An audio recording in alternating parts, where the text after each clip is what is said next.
Welcome to Recharge with Richardson, 5 minutes of hope and inspiration every Monday and Thursday. And now, here is today's episode.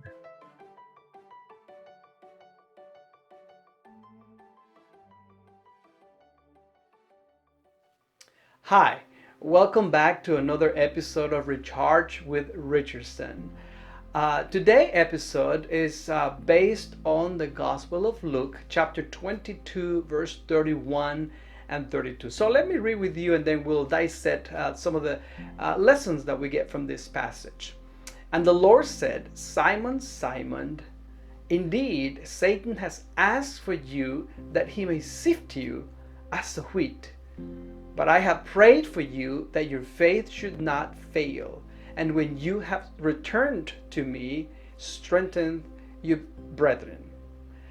As I think of this, I like to think for a moment that there are times or moments in our lives where we were misguided, and even though we were well intended, we may have erred. We may have said things that we should never said.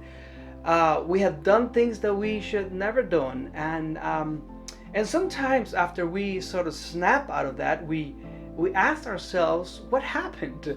Why did I do this? Or that's not me. Or and when we apologize, we even say, I'm sorry, I did not mean to say this or to do that.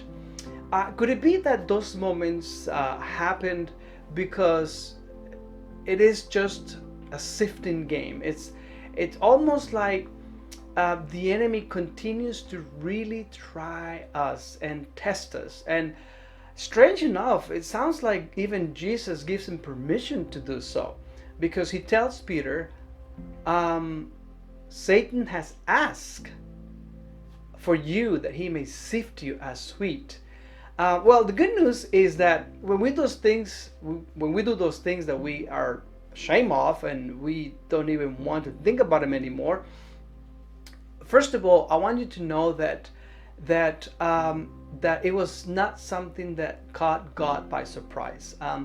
Satan has no permission whatsoever in the life of a believer, a sincere believer, unless it's given to him. And the encouraging part about it is that even though Satan is given permission for a short period of time to test us and to sift us and to try us and to misguide us in our passion or zeal, the good news is that while this is happening, heaven is praying for us. And so I don't know where you are today. Maybe you are mourning about something that you have done, something that you did, something that you said. The good news is that because you're a sincere child of God, heaven has been watching over that episode in your life.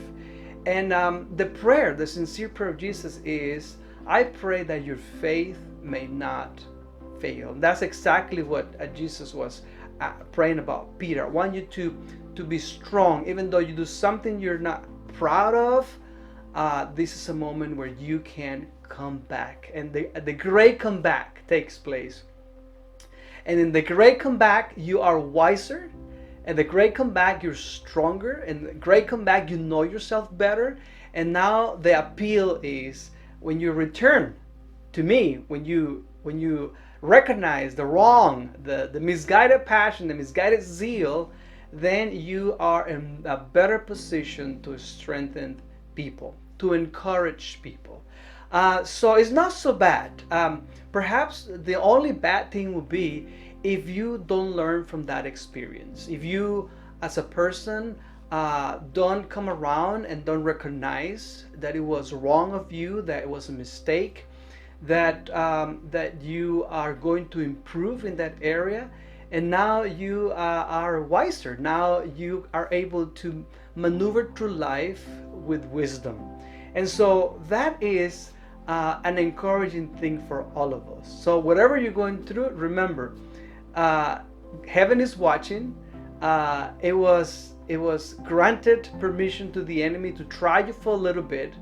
Heaven is praying, and make sure that your faith remains strong. Don't let this bring you down completely, but then have a great comeback. And when you have a great comeback, then you'll be a greater and a better person than you were before. May God bless you and have a great rest of the week.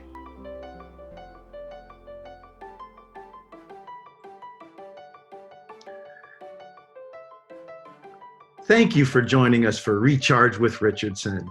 Don't forget to join us for our next episode, and until then, may God fill you with joy and peace and hope.